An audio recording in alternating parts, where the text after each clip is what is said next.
Well, welcome back everyone into the world of the Owl House. Not only has it been a while since we've touched on the lore of the show on this channel, but also since the show has been dishing out new episodes. Something that I quite honestly had believed was gonna be happening sometime soon at around this date. However, we surprisingly still don't have any leads on when exactly the show will be returning. That is except for Amphibia on the other hand. Something that Matt Bradley not too long ago had revealed wasn't going to be much longer before some more news on it will be released. And of course, if you would like me to do an expectations video on Amphibia as well after this one's, then don't be afraid to comment in the custom comments section. Alright, so you know what you all came here for. Today we'll be discussing about the potential events of what to expect in the remaining 10 episodes of this season's The Owl House.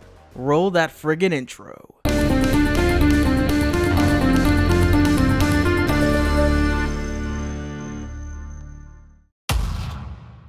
First on the list is the first letter title message, deriving from each of the Owl House's episodes. Months ago, it was discovered that if you were to combine the first letter of every episode title in order, you would begin to spell out a secret message. So far, through the span of these 10 episodes, we've only been able to collectively get this phrase thus far: a witch loose. And though it's been rumored that the 11th episode will be Adventures in the Elements, a Twitter user by the name of Shy Owl found two more that honestly confused me. And apparently Russia was responsible for giving us the 2 extra episode titles. He or she translates the episodes which spell out senses and insensitivity and many problems. And if you were to place the episodes in the supposal order claimed, it reads a witch lose assum. Now obviously that will not be the full phrase, however people have been speculating it further, suggesting that instead it should say a witch loses a But then that would contradict the fact that the recently aired episode in Turkey was actually the 12th episode, or rearranging the order is necessary, which I completely doubt honestly. If anything, due to the other 10 episodes not airing in the US as of right now, the order in which they are actually in could be different for all we know. I also would like to lastly mention a Wikia user who believes that the phrase once finished could be spelling out a witch loses a mother, which may be false due to the season confirmed to be consisting of 20 episodes altogether and not 18, but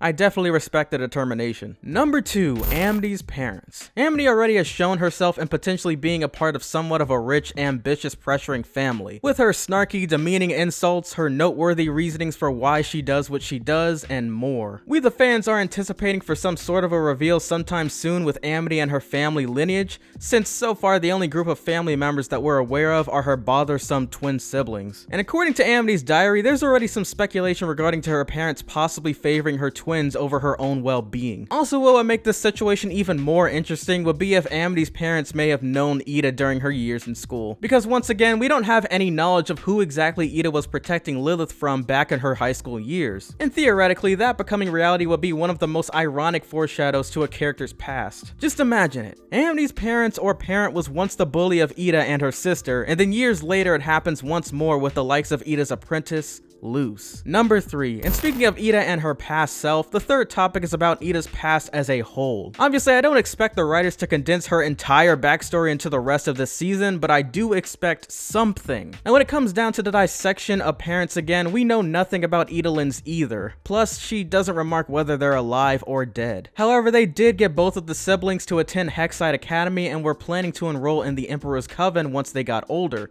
something that Ida later in life turns down.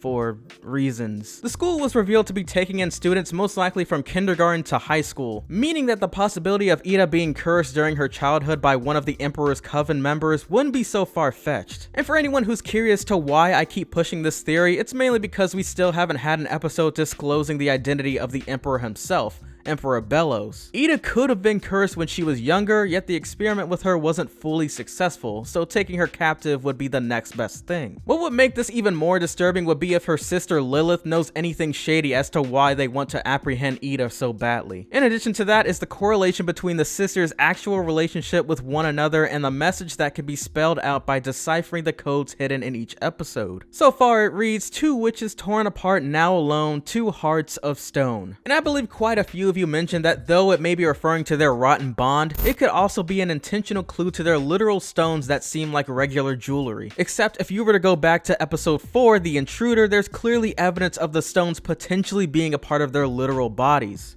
I wonder if them having it shattered actually affects their powers by curiosity. Notice that as soon as Ida, for example, drinks her elixir, her once darkened stone-like material soon reverts back to gold, the same color as the coven she excelled at the most, which is potions, ironically. And let's not forget about Lilith, who too coincidentally has some sort of a gem in the color of blue, which is also more than likely her chosen coven, the Illusionist Coven. We already discovered that simply by looking at the aura's color of each witch's spell casting can determine the coven they're in. Number 4 is gonna have to be what exactly happened to the Bat Queen as a palisman for a giant thousands of years ago. Because sure, that would bring us a step closer into finding out who was responsible for supposedly leaving her behind, but also we can finally probably determine Ida's true age. It was just a little bit odd how the Bat Queen remarkably knew to choose Ida to take care of her babies, as if she was a longtime friend, or something else along those lines. I mean, it could have been simply the fact that she's been spying on Ida and noticing just how well she takes care of Albert. But going back to the Bat Queen, maybe there's even more to what she knows about the world of the Boiling Isles as well, considering how she probably takes care of nearly half of every witch's previously owned palisman. And since her character was dwelled on within the mid-season finale of all episodes, we should be expecting some sort of reveal with her shortly. Number 5, Mr. Tibbals. That's all I can really say for this segment of the video, because what else do we know about him besides the fact that he runs a market stand and knows of Ida's identity as the Owl Lady. He already has given off a Gideon persona with his short body, something that allows people to underestimate him and what he's capable of. We should more than likely be seeing him in future season 1 episodes, as he's being seen appearing once within the season 1B teaser promo. But the question still remains about this guy. Who exactly is he? Does he work for anyone besides himself? Does he have anything against Ida, besides just wanting to stuff King inside of outfits and receiving money from the Emperor's Coven? Alright, now number 6, and it's getting an answer to if Principal Bump is a good guy. So far, we know that he's been with the Academy since even as long as Ida's been in school. And though the episodes have shown us just how great and forgiving of a principal he is it all just a red herring? It honestly would be great for someone like him to be in charge due to his wise decision making and seeing the potential of his fellow students.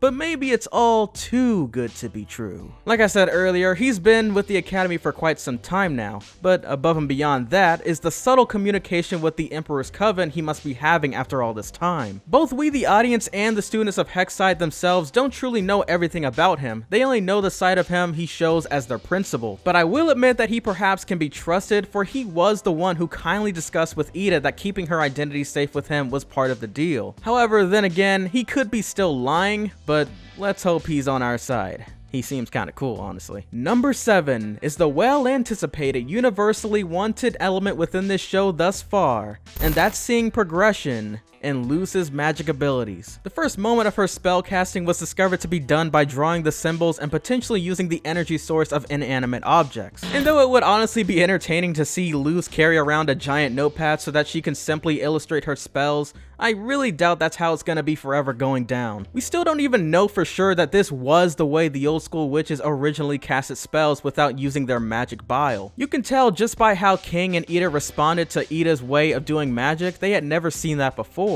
One thing that's a shame, I will say, is that it was weird to see Ida allow Luz into the Hexside Academy despite her eerie-like warnings about it. And I'm sure that quite a few people were expecting Ida to be somewhat useful when it came down to teaching Luz about the wonders of magic. Instead, in all honesty, it kind of felt like wasted potential in a way. But I'm sure that soon Ida will hopefully butt in to help Luz learn certain tricks that even the Academy would express. I mean, if the school condones the act of magic drainage and suppression, then I can only imagine what else they limit their students in education. And well, that's the ending of my video and what we should be expecting within the upcoming episodes of The Owl House. Now, once again, if you would like me to do Amphibia as well, I will be more than happy to accommodate. This has been your local cartoon channel news network, The Next Big Thing. And I will catch you fanatics in the next one. Peace!